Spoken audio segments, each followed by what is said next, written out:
We're about news, commentary, conversations, truth, liberty, and God. We stand for American values and our flag. We believe that the Constitution is a document that fortifies rights already given to us by our Creator. We will not apologize for our love of God and country, ever. We are Right America Media.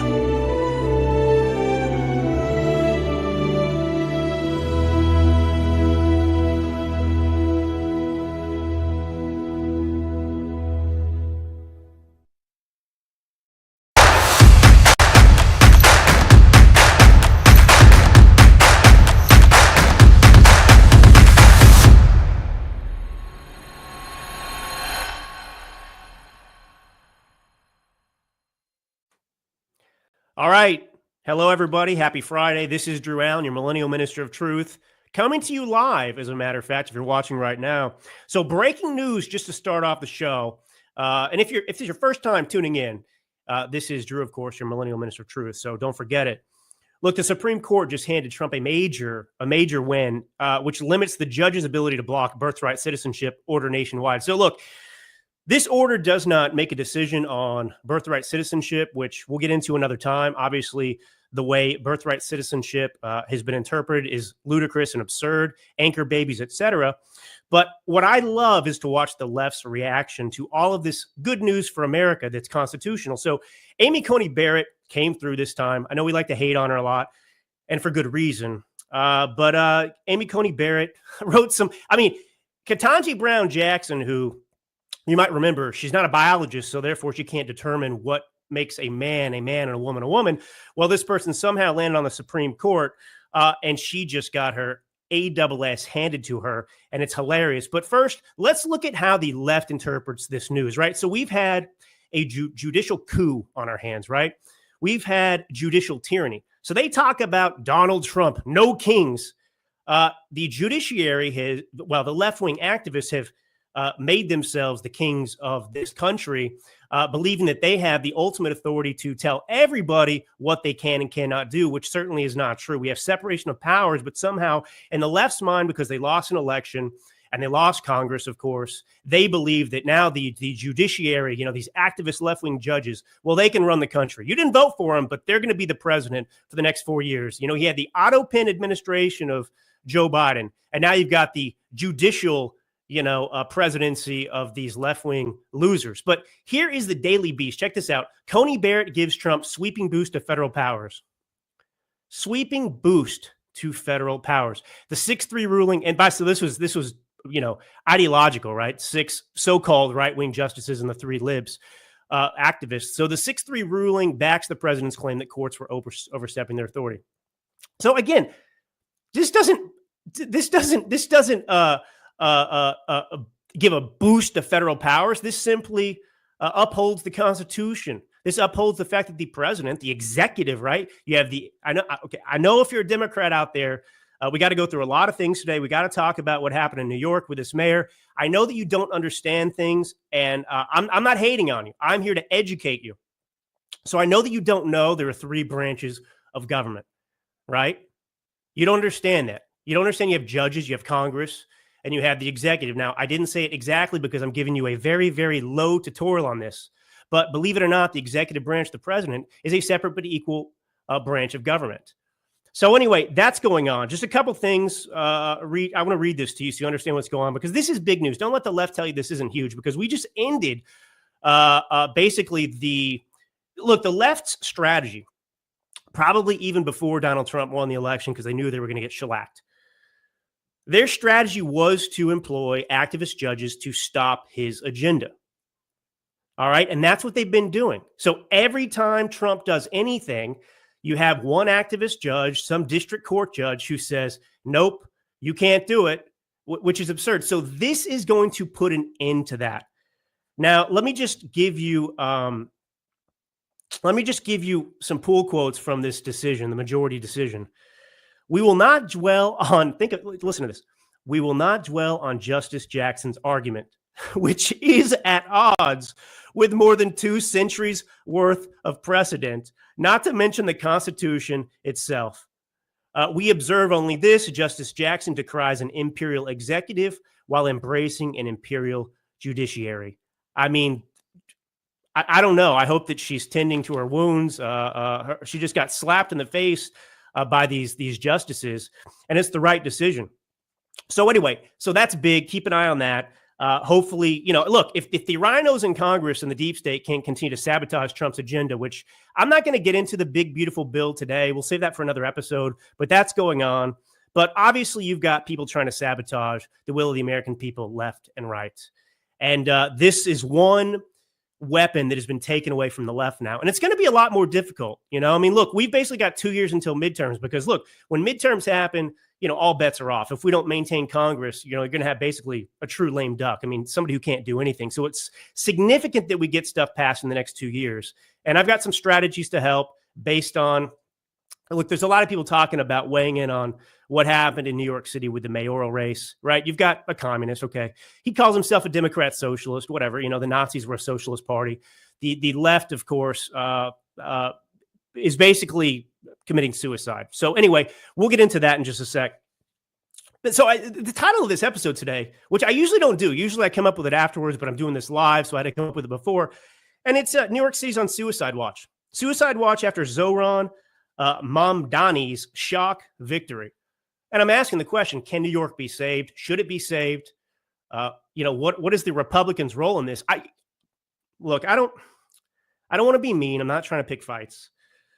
But I just want to say that one of the dumbest ideas I've seen floated out there, okay, is that Republicans should now abandon the Republican Party in New York and support Democrats that aren't communists, but we should now not back Republicans in New York in the actual general that will come up. We should back either Andrew Cuomo, who killed all the grandparents during COVID, or we should back Eric Adams, who's the current mayor, who is also a Democrat. I mean, look. So what are we going to do now? So we're going to start supporting the Democrat Party of 10 years ago that was radical, but it wasn't as radical as the Muslim communist that is now winning in New York City. What are we talking about here? So I'll get into that in a minute. But I want to ask a personal question because I want to try and relate this to you in a way that's non-political. I think that helps to understand some of these issues sometimes.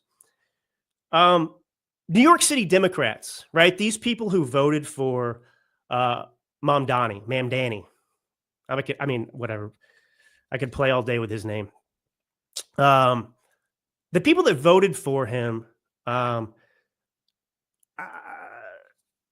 they're like drug addicts and alcoholics. Have any of you listening and watching right now, have any of you had somebody in your family or a close friend who's struggled with addiction, who's actually gone through rehab? I have. I've had it with a few different people. And, in the case of the Democrats here in New York City, they're addicted to what? They're addicted to, well, some of them drugs, obviously, as well, but they're addicted to the destructive policies and ideology of the Democrat Party, of the left, of socialism now. Democrat socialism, call it what you want. That's an oxymoron, Democrat socialist. But anyway, socialism doesn't support democracy. But this is the Democrat. And so when I've gone through rehab with these family members or friends, one of the hardest things to do is allow that person to hit rock bottom because you love them, right?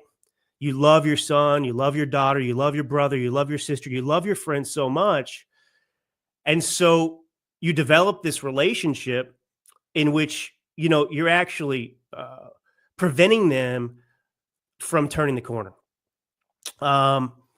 It's a relationship where, hey, I don't want something bad to happen, so I'm going to keep giving, my son or daughter money. I'm going to keep paying for their housing because I just don't want them to suffer anymore. And so you're actually preventing that person from, and look, here's the scary thing about dealing with addicts. One of the things they'll tell you in rehab is this is a very uncomfortable thing, but you have to accept that you may lose your loved one. Your son, your daughter, your brother, your sister, your friend, they may very well die. That's the worst case scenario. But if you do not take this action, which is inaction, which is to stop funding their life, to get out of this kind of relationship you have with them where you're enabling, right? You're enabling them, then there's no hope anyway. They're going to die of the drug addiction or alcoholism or whatever anyway. So you have to be willing to let that person die in order to save them. That is how I feel about New York City and these Democrats. Republicans, sane people, cannot try and bail the Democrats out by giving them a lesser of two evils, some Cuomo or even Eric Adams, who's also a radical. I mean, this is what bothers me about the Republican Party. And I know I'm doing the Trump weave here, but I just have so much on my mind that I think is so important to relate in terms of not just the immediate circumstances now in the country, but the future. Because I talked about this last episode. I'm not going to talk about it for 25 minutes, but you can go and listen to the last episode if you want to hear all about this. But one of the unique things Trump has done is he's recreated the Republican Party. Like, there are people in the Republican Party today that never would have been Republicans in the past for various reasons, right? The Democrat Party went so far left. They went against so many of the supposed tenets of the past that even Democrats subscribe to, that these Democrats are, it's like the Reagan blue collar Democrats, the Reagan Democrats. You have the same thing in Trump, but it's even a different coalition. So there are a lot of people in the quote unquote Republican Party. And look, I'm not a special pleader for the Republican Party. I want you to understand that. I am a very proud conservative. My ideology, we have a two-party system. Republican Party is the way I tend to vote, right? And I'm not ashamed of that, but I understand that the Republican Party has problems. I understand that the Republican Party is not perfect. There are people in the Republican Party who are awful, that are, deep state operatives, who are, the uniparty. I know all that stuff exists. But the Republican Party obviously is a lot better option right now than Democrats and certainly the Muslim communists in New York City. But so you've got a lot of people who are coming into the Republican Party, call it MAGA, whatever you want. And I want to make another analogy for you, okay? Like, under the auto pen administration of Joe Biden, right? We had 10 million plus illegals pour into this country. Obviously, they weren't vetted. They had nothing in common with the country. And this has gone on for a long time, but it was exacerbated under the Biden administration, the auto pen administration of Joe Biden. And one of the problems you have in this country is there's no integration. There's no assimilation, right?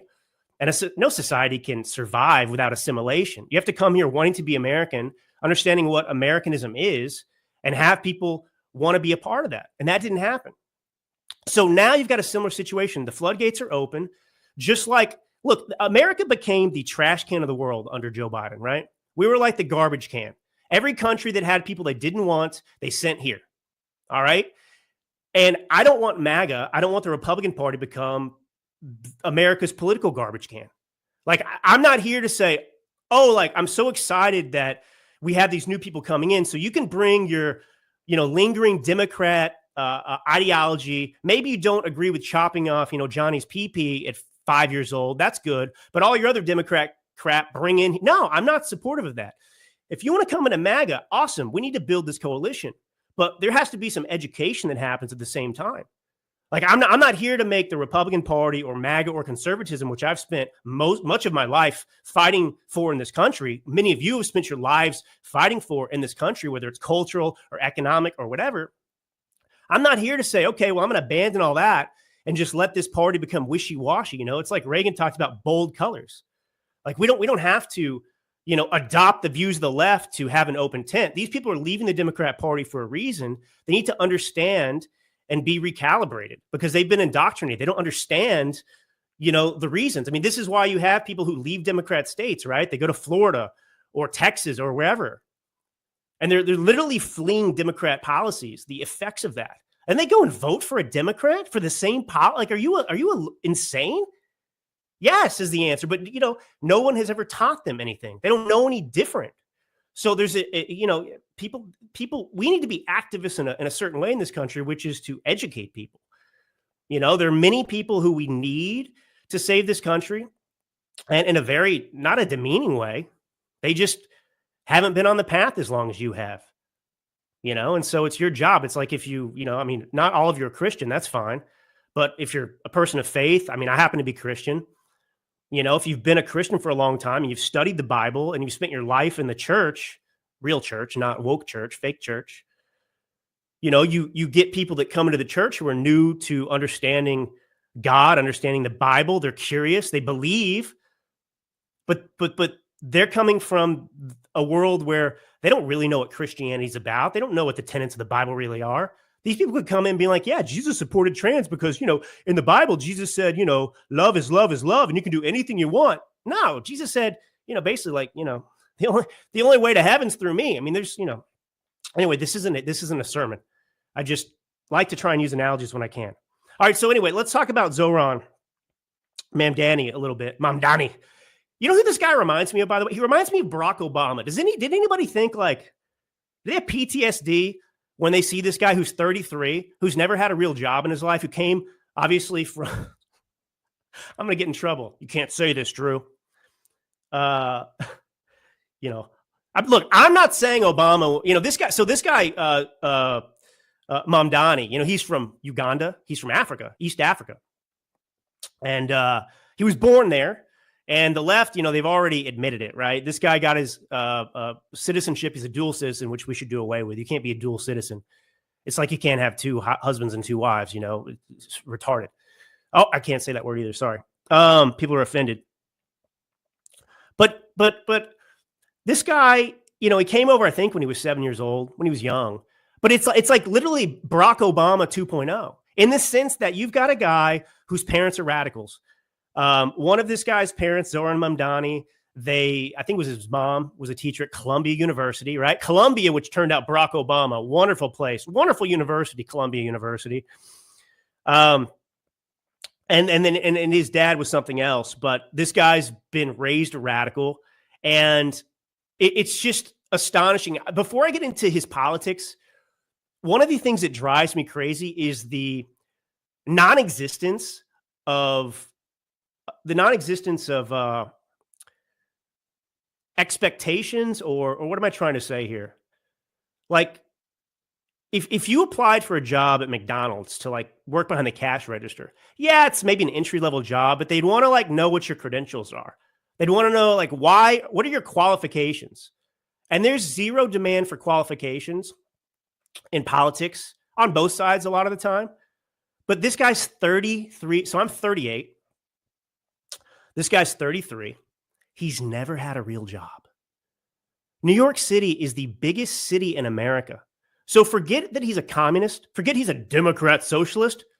Forget, you know, the guy's never run anything in his life. I mean, this guy, I'll play a video in a second of him going to halal stands and trying to, you know, appeal to the New Yorkers about halal being $10 instead of $8. This guy couldn't run a halal stand. He doesn't have the ability to run a halal stand. And Democrats in New York would elect this 33-year-old without any real life job experience. He's just a politician. He's just a politician. He's been in the assembly, the New York New York City Assembly. And they would turn over the biggest city in America, New York City, to this guy. That's what I'm saying. Like, do you care about qualification? By the way, this is the thing about your most people in Congress. You start looking at these people, it should make you irate, because we are being ruled by our literal inferiors. Like the dumbest people in America get into politics, for the most part. There are exceptions, obviously, but that's the thing. So anyway, this guy was born in Uganda, and I just want to bring this up because it'll piss off people on the left. You know, no, I won't dare say that Obama was born in Kenya. I don't have to. You know, his literary agent, Obama's literary agent, back in 1991 is the one who said he was born in Kenya. I don't think I actually included the photo, but his literary agent said, you know, Barack Obama, they're promoting his book, you know, born in Kenya, raised in Indonesia and whatever. But anyway, so I wonder now if the Democrats will try and backtrack on Zohran Mamdani. Will they try to convince us that he wasn't born in Uganda now somehow? Will they create some new birth certificate for Zohran Mamdani? All right, let's just kind of move around here. I'm going to play this clip. this halal video. I don't want to play. It's a minute 32 seconds. I'll play a little bit of it. You'll get the point because I just want to expose what an idiot this guy is. New York is suffering from a crisis, and it's called halalflation. Today, we're going to get to the bottom of this. How much does a plate of halal cost right now from this truck? $10. $10. Chicken over rice, lamb over rice, $10. $10? Yeah. When you're a street vendor, you have to pay for the food, the plates. How much do you have to pay for your permit? Before it was 22K. 17,000. And how much does a license cost if you get it from the city? I think 400. And who are you paying? The permit owner. You're not paying the city. No. You pay the permit owner $22,000 just so you can sell this food. Yes. And who is this? A random guy. Have you ever applied for a permit? Yeah, I'm applied and no come anything. It's long way. I'm number 3,800 something. And After 2 years, you're number 3,800. yes. These are the 4 bills that are sitting in the city council right now, which would give these vendors their own permits and make your halal more affordable. But Eric Adams hasn't said a single word about them. So I'm just going to quit there. So first off, this guy's a big government guy. He thinks government's the solution to all your problems. Now, the problem in New York, I mean, he's missing the point. I mean, first off, can you imagine I live in Napa Valley. I can't find like a cup of water for $10. So he's going to street vendors like, oh, New Yorkers' biggest problem is that their halal on the street is $10 when it could be $8. So this guy's out there saying, look, well, it's because of the he starts out, it's the plates, you got to pay for the food. Wow, rocket science, there's costs that businesses incur. But anyway, he picks the halal people. And, what's amazing about this is he's actually talking about free market principles, like the cost of halal is going to be a reflection of the costs incurred by the businesses. And this guy is not a business-friendly person. His socialism is going to destroy businesses in New York City, but he's there using the halal stand as some example of how he's going to save. And notice there's nothing really specific there. It's just this kind of generic gobbledygook. Halal could be $8. I mean, imagine running. This is your platform. All the problems in New York City with crime, with everything else. And this guy's anti-police. He's pro cut off Johnny's pee at 4 years old. He wants to spend taxpayer money on, child genital mutilation, all these different issues. But here he is going around making a video like he's man on the street. Hey, I'll make your halal $8 instead of $10. Okay, great. Amazing. But, he's got a smile. And I've seen people out there on the left saying, this guy, you know what his qualification is? He's got a great smile. This guy's got a great. By the way, how's my smile? I did my hair today. Drew Allen. I'm going to run for office because I have a great smile. Pearly whites. But that's the kind of qualification these people have. They're looking for. Oh, he smiled. Stalin, if you look at pictures of Stalin and Hitler, they smiled sometimes too. I guess that makes them amazing candidates for genocide. But anyway, I'll come right back to him in a minute. I got other stuff I'm going to get into, I promise, but there's more fun to have. I mean, look, we got to take advantage of this. I'm not going to talk about this guy for a while because everything that needs to be said about this guy is going to be said today, and I'll leave it there. So I'm going to enjoy taking my time talking about the Muslim communist. So anyway, so this is the Obama thing. This guy, it's like he comes out of nowhere. He's 33. He has no actual experience. And now he's like the media's God's gift to everyone, right? God's gift to everyone. It's a curious thing. Now, New Yorkers should absolutely be terrified of this guy. Now, like I said, we don't have to worry about this guy running for president because he's wasn't born here, like Obama. I mean, I can't say that. Sorry, I didn't say it. His literary agent did. But anyway, he comes out of nowhere and suddenly he's forced on the citizens of New York. And look, New York has a stupid, wonky way of electing people running these primaries. They do ranked choice voting. Are you familiar with this, ranked choice voting? So let me just describe it this way. Ranked choice is like, you rank your top 5 candidates. You vote for all of them. And you pick your favorite, second favorite, third favorite, fourth. So you pick your first. Now, imagine you're doing this with ice cream. Let's just make it simple. You got 3 flavors. You got chocolate, you got vanilla, you got strawberry. Let's say 10 people are voting on their favorite ice cream that everyone's going to have to eat.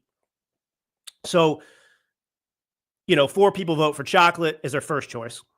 4 people vote for vanilla as their first choice. And let's say, what do I have left over? 2. Okay, so 2 people vote for strawberry. That's their first choice. Well, what happens is strawberry obviously is the loser. So strawberry's gone. So the 2 people that voted for strawberry, now their second choice becomes their vote, right? They didn't actually make a decision. I like this person, but this is how the system works. And so let's say, both of those people that like strawberry, disgusting, by the way, who would do that? Like, I don't trust those people anyway. But anyway, let's say they voted for strawberry. Let's say both of those people that voted for strawberry, their second choice was vanilla. Well, vanilla becomes the winner. They didn't pick vanilla. They picked strawberry, but their second choice was vanilla. So that's what goes on in New York. Now, I got to say, this guy won overwhelmingly. They have not tallied to my knowledge, they have not tallied yet the, second choice, the ranked choice. This is just initial. So he won off of people's first vote anyway. And it was over 400,000 votes. It was a significant uptick over the last primary with Eric Adams. Over 100,000 more votes for Mamdani. I didn't print the sheet out from me, unfortunately, but you can look it up. The only thing that's relevant here, well, there are a couple things there are a few things that are relevant here, I guess. But it's look, I'm a fact guy. I'm a realist, the millennial minister of truth, right? So just because I don't like something, I don't change the reality, to fit what I wish was true. New York City has a problem, and people have talked about immigration. They're right and they're wrong. Immigration is not the reason that Mamdani won. All right. I mean, to be honest, for the last 20 years, foreign-born residents of New York, it's been pretty steady. It's over 30%, I think it is, of the pop. It's a lot of people. But the problem is there's no assimilation, right? That's the issue. And New York's always been a Democrat state. I mean, you had if you go and look at who's won mayoral races in New York City, you had Rudy Giuliani, and then you had Bloomberg, who wasn't really a Republican, but he ran as a Republican. So he would, so you had a little spot there, Giuliani. But other than that, I mean, look at it, it's like pretty much solid Democrats who've won there. And so, this is look, New York City. Let me say this about New York. I love New York City. So when I start to explain my point to you about, sorry, Matt Gaetz, but him and Vish Burra, whatever, I think they're out there saying, we need to get behind Cuomo, or like, no, you guys are wrong. But anyhow, I moved to New York City right after I graduated from Pepperdine University. I was a theater major at Pepperdine. I had an acting scholarship to Pepperdine. Everyone told me to stay in LA. Pepperdine's in Malibu, California. Everyone told me to stay in LA, Drew. There's more opportunity. You're young. You're good looking. I was 22 years old. Stay in LA. There's more opportunity. But I just had this image in my mind of what New York was. New York to me represented America. And obviously as an actor, I mean, my goodness, like the glory era of Broadway, where they let new talent get opportunities on stage, Marlon Brando and James Dean and Paul Newman, Robert Duvall, my favorite actor. All these people came out of New York, and I thought, man, I'm not trying to be famous. I love the craft of acting. I don't want to be a famous actor. I just want to be a great actor. And to me, it led me to New York. And so I said, no, I'm going to New York. I'd been to New York once in college. Actually, one of my best friends in college was a son of Lester Holt, who was, NBC recently quit doing the NBC Nightly News. And so I spent time with them in New York for a spring break, and it was an amazing experience, obviously. But that was it. And I was from Texas. I'd never been to New York. I mean, that was just New York, even though I was an American, grew up in Texas, had lived in California, for college, I'd even studied in Florence. Like, even as an American, New York was America to me. It just represented the best of America, like actual immigration before the welfare states. Like, it was astonishing, and it captured my imagination too. And I'm so glad when I moved there, it was 2000, let's see, 2009. And I don't mean to tell you my whole life story, but I do have an interesting story. But anyway, I lived in New York about a year, and then I got this crazy opportunity to move to Milan, and I worked for Marc Jacobs, and I opened and managed the first retail store in Italy. And so anyways, it was wild. But I really did enjoy my time in New York. It was hard, but it was inspiring. And it was starting to change back then too, because it was the era of Barack Obama, right? He'd been elected. He was talking about socialized medicine. He was using all his political capital back then to pass the Affordable Care Act. And remember, Barack Obama ran on hope and change. And I always hated the word hope because I felt like it was antithetical to American determinism. Hope is like you just leave your fate to somebody else. It's like hope is the acceptance of your crappy circumstance. I mean, you might hope. It's like nothing's in your control when you just believe hope all the time. Now, it's if you say, "Oh, I hope I can wake up at 5 a.m." Hope? What do you need to hope for? Set your alarm and get your butt out of bed at 5. Like what hope is there to get up at 5? Just do it. And so that's what I felt was happening in America with hope was, hey, this isn't who we are. This isn't who Americans are. This isn't who I am. I don't believe in accepting our circumstances. I believe in American exceptionalism, which is the opposite of this hope and change crap. And so anyway, now you fast forward and you've got this NYC guy, Mamdani, and he's espousing socialism. Have you heard about some of his positions here? So he said, violence is an artificial construction. I wonder if the Americans, and certainly the American women that have been in the news over the last number of years with illegal immigration, I wonder if they believe and their families believe that violence is a construction, given the fact that they had to bury their children after being raped and murdered by illegals. Laken Riley? Was violence a construction for Laken Riley? Is violence honestly a construction for anybody living in New York City who's been forced to deal with crime, who's been robbed, burglarized? So this guy takes the side of criminals. It's just amazing, like these people putting America last. And out of one side of this guy's mouth, the snake oil salesman, oh, I'm here appealing to what New Yorkers need. Well, which New Yorkers are you appealing to?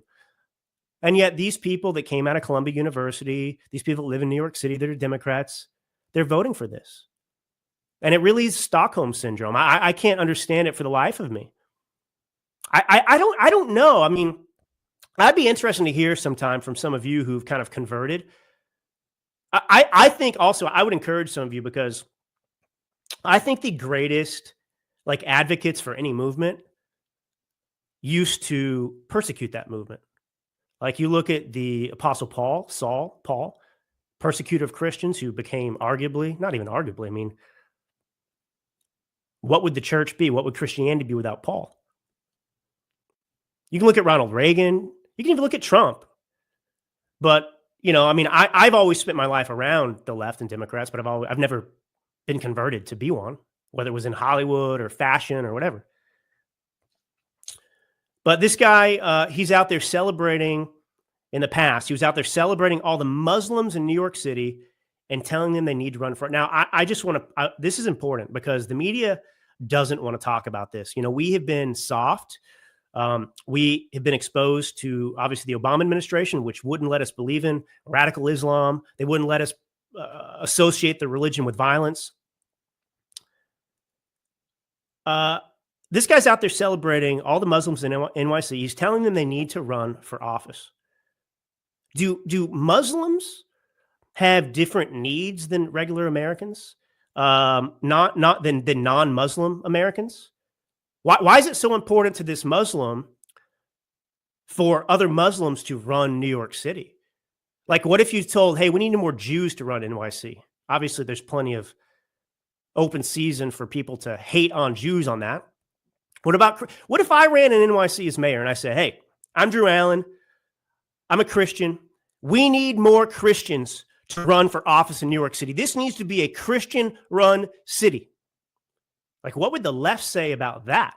They'd be I don't think they'd like it. Do you? But this guy's out there. We need more Muslim. Why? Why is that? This guy wants to tear down statues. So this guy hates Italians. He's anti-Christopher Columbus. He wants the taxpayer, I already said, to fund trans surgeries for minors. He wants to defund the police. So this is who this guy is. All right. So anyway, we got the halal stuff. I'm going to move on in a second. I want to get to Trump and NATO. I want to get to the Swedish women's team getting their butts kicked by the 14-year-old boys because, women and men are exactly the same. And I really want to get into Natasha Bertrand at CNN, who unbelievably, just proves that CNN's just a propaganda machine. And I have a clip, none other than Jake Tapper, the disgrace himself, right? Wow. I didn't know that Joe Biden was mentally incapacitated for 4 years. How did I miss this? I'm going to write a book about all the people that covered it up, including me. So we'll get to him in a minute. I got the Daddy's Home White House video to play. So there's a lot to get into in the next, look, we're doing this live. I'm not going to go for 2 hours. I could go a little longer, but, than the 50 minutes here. But anyway, I just want to play some clips of Mamdani here. Here he is with Jen Psaki. You're running on issues that are very relevant to people in New York City, the cost of housing, free busing. Some have projected, that this is the type of platform that would work in other parts of the country. I mean, you're a proud democratic socialist. Do you think that is a platform that would work for other candidates running in other parts of the country? Absolutely. I think ultimately this is a campaign about inequality. And you don't. Let's just stop it there. Typical Marxist claptrap. This is about inequality. I'm going to comment on it, but I got one other clip I want to play. I think this is it. It ties into this. Listen to this. For me, when you ask what does it mean to be a democratic socialist, for me it means to be fighting for a society in which dignity is guaranteed to each and every member of this place.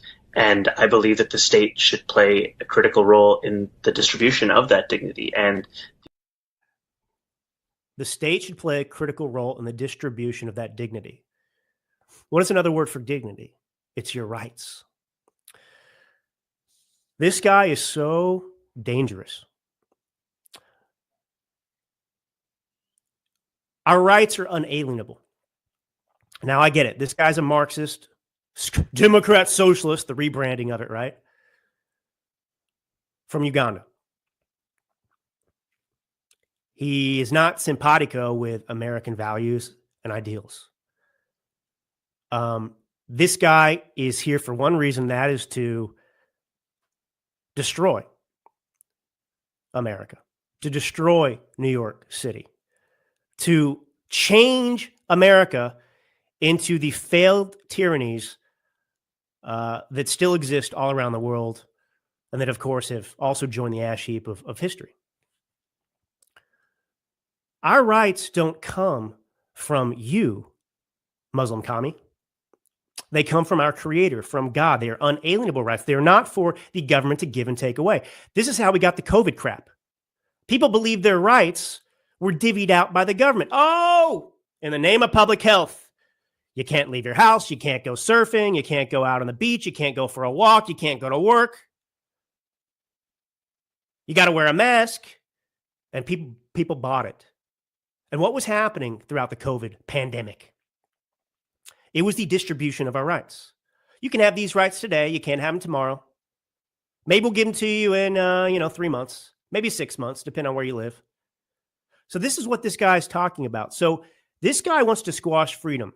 And I just want to be very crystal clear about what socialism is, because the young folk that are now getting older, oh yeah, capitalism's evil. He knocks on capitalism too. Capitalism's evil. Socialism's good. Socialism is the root, the economic backbone of both fascism and communism. Socialism is a tyrannical ideology. So, you know, it's his job, the inexperienced commie from Uganda who's never run a halal stand before. He's going to tell you what's fair and what's not. He's going to decide who the winners and losers are. He's going to tell you that you're too successful. And of course, all socialism, all the Democrat Party's built on is victimhood. And this is what you're going to see pressed. Now, look, I say go for it. You know, the Republicans do not need to back Cuomo. They do not need to back Eric Adams. You're not going to save New York City by continuing to look. Think about this.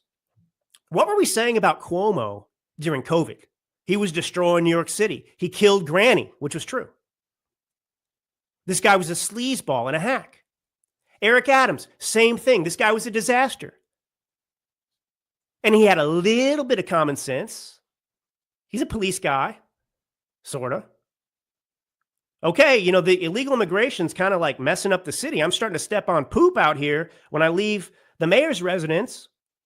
Like I'm in San Francisco, and I don't like that. So I think we need to just be careful here because I'm looking at the budget. People are telling me we don't have money. Common sense stuff. But that doesn't make this person somebody that should like lead MAGA. He's not Trump. He's not brilliant. And so look, we got to keep our standards raised in the Republican Party, on the right, in MAGA, whatever you want to call yourself these days. We are going through a political metamorphosis in this country that I don't know. It's one of the biggest in our history. I mean, we're talking on a scale that is like the early days, like when Lincoln became the first Republican candidate, when you were dealing with all these different parties, 3, 4, 5, 6 different parties. That's what's happening right now. Now, we can't see the future, but it's happening right now. And there are a couple ways this can go. Like right now, as it stands, we know that so on a national level, right? This message, socialism, this Democrat socialist, the AOCs, they can't win a national election. They can't win a national election. Look at Gavin Newsom. I can't stand Gavin Newsom. He's a fraud. He speaks out of both sides of his mouth. I live in California. I live in Napa Valley.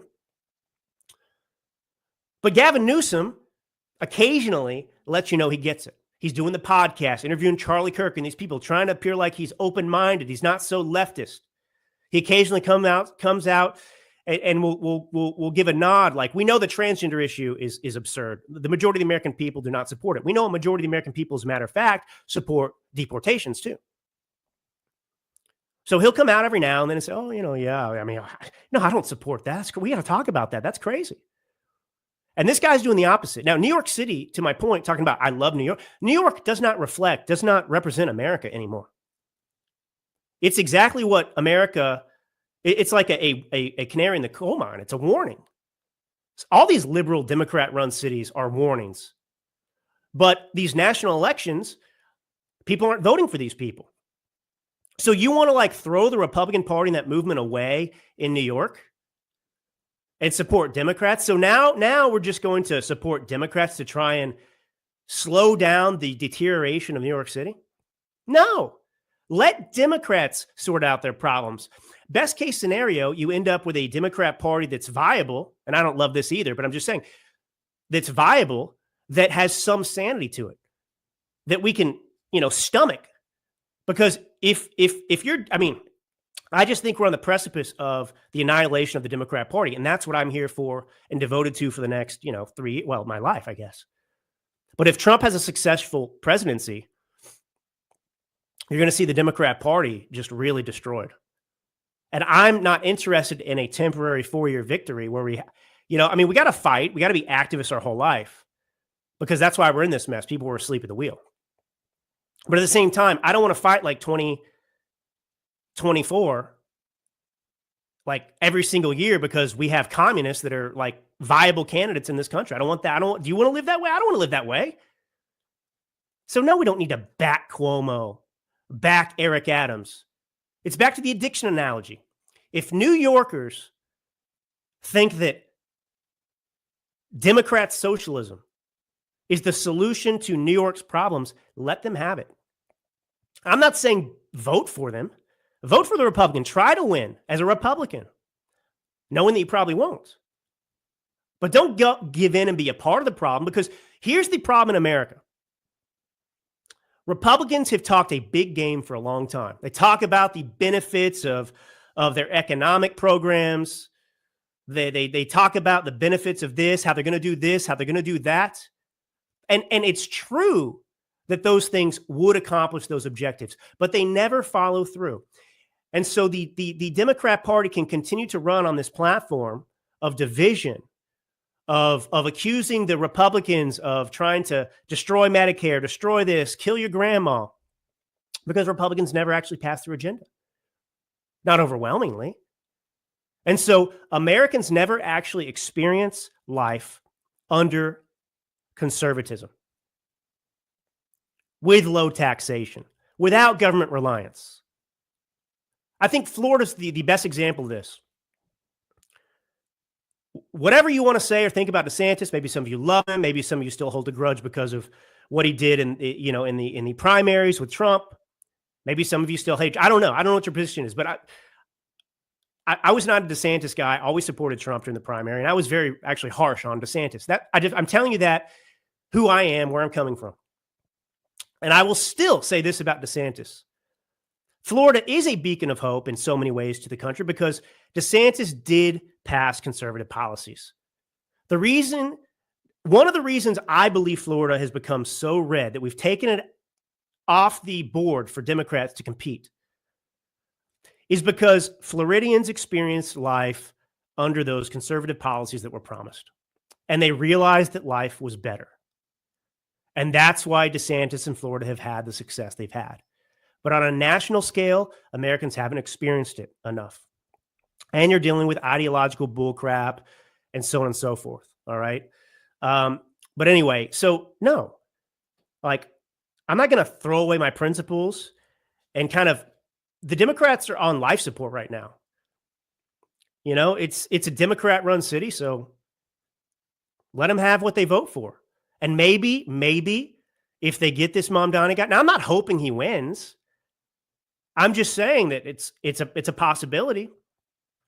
And if he does win, enjoy those 4 years, New York City. See what happens. You're going to have your businesses leave. You're not going to have any money to pay for these things. You're going to have crime through the roof. And maybe people will wake up and realize that AOC and Mamdani from Uganda, who's never had a job before, maybe they are the losers that I am telling you they are. Very similar, AOC and him. Democrat, one's a bartender, I guess AOC is could run for, they wanted to run for president, supposedly. Anyway, let's just move on. Are you tired of Mamdani? I'm sick of this freaking guy. But you get the point. All right. So Donald Trump is Daddy Trump. Well, so he was at the NATO summit. And Rutte, I don't know how you pronounce his name, Rudy. He used to be the prime minister of the Netherlands. Now he's the head of NATO. He and Trump are friends. They go back to Trump's first administration. And Donald Trump, you might remember, when Israel and Iran broke the ceasefire, he was caught, he was on camera and audio saying, using the F word. These people don't know what the frick they're doing. And it was beautiful. I love Trump. I'd never get tired of Trump. But anyway, here's the daddy White House video that everyone's talking about, in case you don't know what the context is. I just want to get your attention. Oh, wrong one. I'll play that in a second. That's fun. Here's Rudy or Root, whatever, saying daddy. I mean, we may do papers on it, Marco. Maybe we're going to do papers. I don't even know if you need them. They're not going to be fighting each other. They've had it. They've had a big fight, like two kids in a schoolyard. They fight like hell. You can't stop them. Let them fight for about 2-3 minutes. Then it's easier to stop them. And then Daddy has to sometimes use strong language. You have to use strong language. Every once in a while, you have to use a certain word. So, it's fun. It's hilarious. It's not that exaggerated. I think people out of context or not seeing that video think that, this guy's obsessed with Trump, Daddy Trump, kissing his, that's not what was going on. He's describing, breaking up two kids. And he's saying, sometimes daddy's got to use strong language because Donald Trump, initiated the analogy of, fatherhood, daddy, this kind of spirit. And Trump really is that, to be honest. A lot of people still have a little bit of lingering TDS, even on the right, I think. But Trump's a special guy, and we're lucky to have him. And he is kind of like that father figure. And it's just amazing to think about Joe Biden and what we had to experience for 4 years. And this guy's of a similar age. And it's just impressive. It's just impressive. Even if you hate Trump, I mean, the guy's just built different. It's inspiring to me. I mean, I'm 38. I got 2 kids. One's a little over 2. We're trying to do potty training right now. The other one's 5 months old.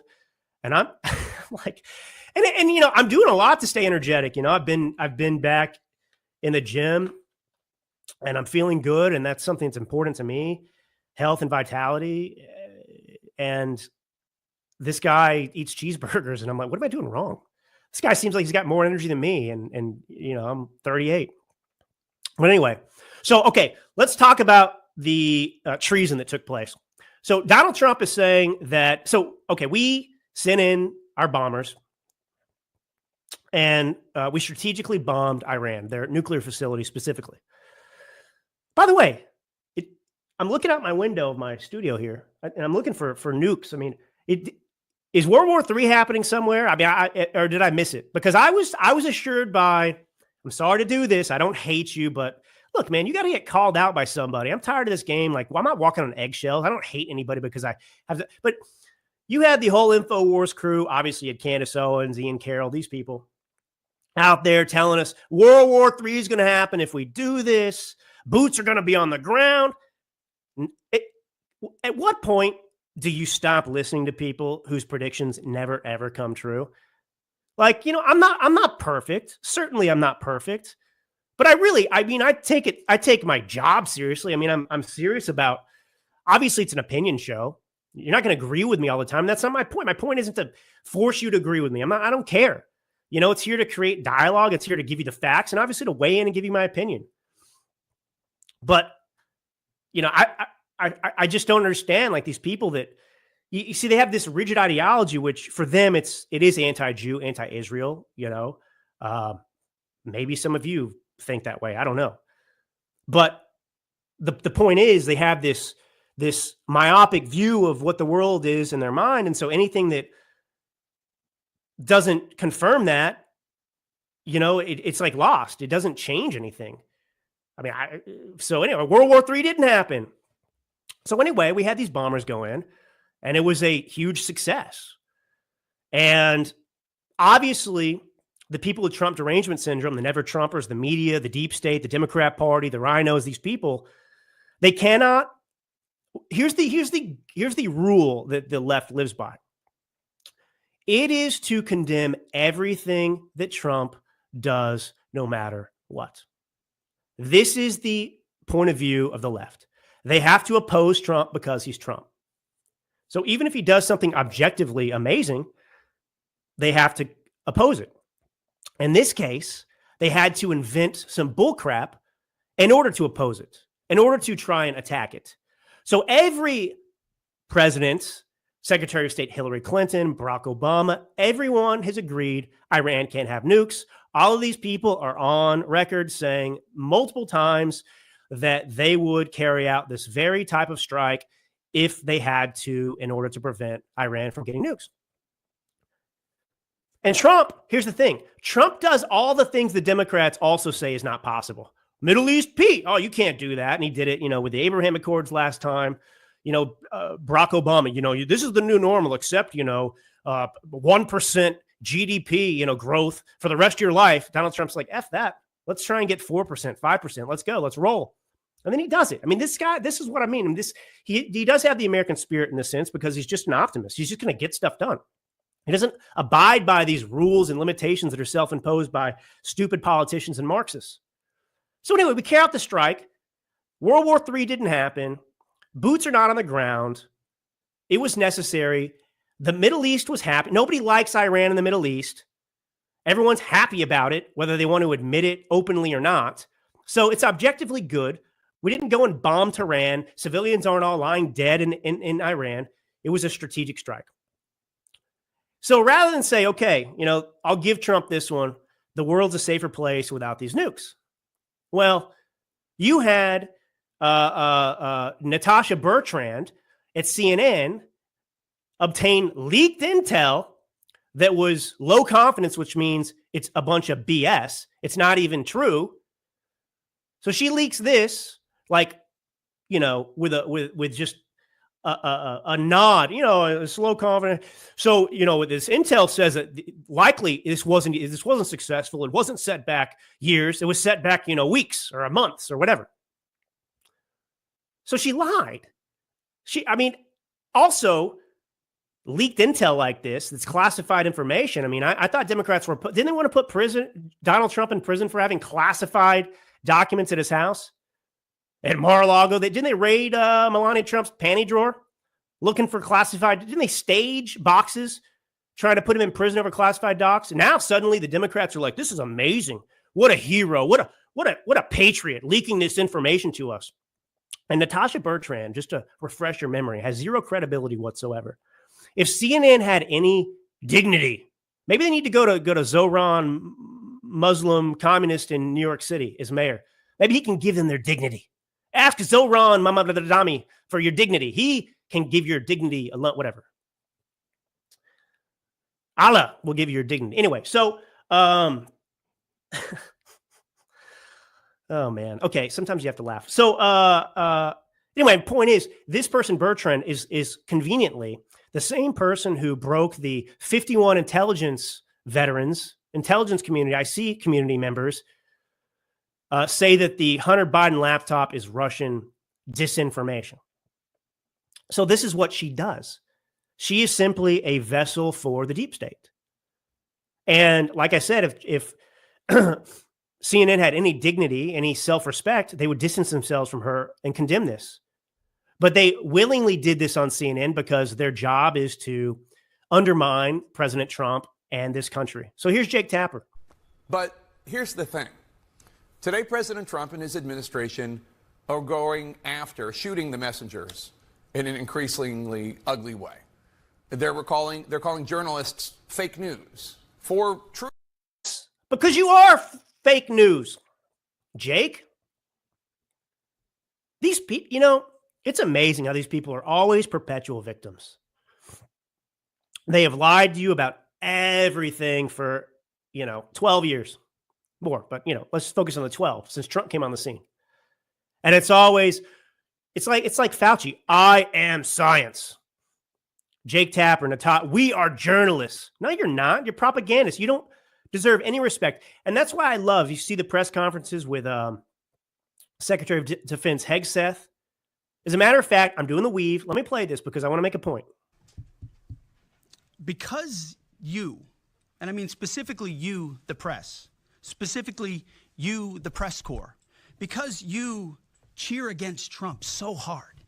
It's like in your DNA and in your blood to cheer against Trump. Because you want him not to be successful so bad, you have to cheer against the efficacy of these strikes. You have to hope maybe they weren't effective. Maybe the way the Trump administration has represented him isn't true. So let's take half-truths, spun information, leaked information, and then spin it. Man, Pete was on fire at that press conference. And there were people that wanted to throw him overboard. Nah, I'm thankful for you, Pete. Salute, brother. All right, how are we feeling? We got like 10 more minutes in us. I'm feeling good. It's been an hour. People are still hanging with me. We're not going to do this for 3 hours. It's a 3-hour show. But let's keep going for a few more minutes. All right, well, that's all we have time for today. I want to say one more thing. I want to finish this because this is the important purpose of today's episode. Look, the Democrat, we used to talk about how Republican Party was splintering, and now we're past that because Trump is such a behemoth that we've got this MAGA movement, at least right now. Well, it turns out it's the Democrat Party that's imploding. It's the Democrat Party that's being divided, that's having a civil war. And so you've got a moment that we should just be relishing and help happening. And that's going to be your Cuomos and your Eric Adams. They're all running as independents. Cuomo's not bowing out of the race. So you're going to have Eric Adams, Cuomo running against this guy. And yeah, if that happens, the Muslim communists will probably win. But nonetheless, the Democrat Party is going to be severely weak. And think about this. We're going to be MAGA we're going to be strong. Our numbers are going to remain united. We're going to continue to pick off people. And remember, we have to assimilate them into our party. We have to teach them. We can't just be, becoming Democrats because we're letting these new people in. They don't get to take over the party. But Cuomo and these guys are saying, well, the Democrat Party doesn't want them. So the Democrats are committing suicide. You can win as a socialist in New York City, but you can't win a national election. So these people are hosed. These are not things that are supported. They're going the wrong direction, but they're doing it in New York because of the pressure from AOCs and this young group of their base. They're screwed because they can't win without their base. And, soon they won't be able to win even with their base. And that's what we have to make sure we promote. So you're going to have these Eric Adams and whatnot. I don't want them. Look, you're not coming over here to MAGA. You are not MAGA. I'm tired of being betrayed by the fake MAGA, okay? You're not MAGA Cuomo. You're not MAGA Eric Adams. I'll praise you case by case when you make a rational decision that all of us would make anyway. But let the Democrats create a new party for themselves. Let them figure it out. And we will just run roughshod over them and make sure that they don't have any political power in the future, all right? All right, this is Drew Allen, your Millennial Minister of Truth. God bless you all. Thanks for joining, and until next time.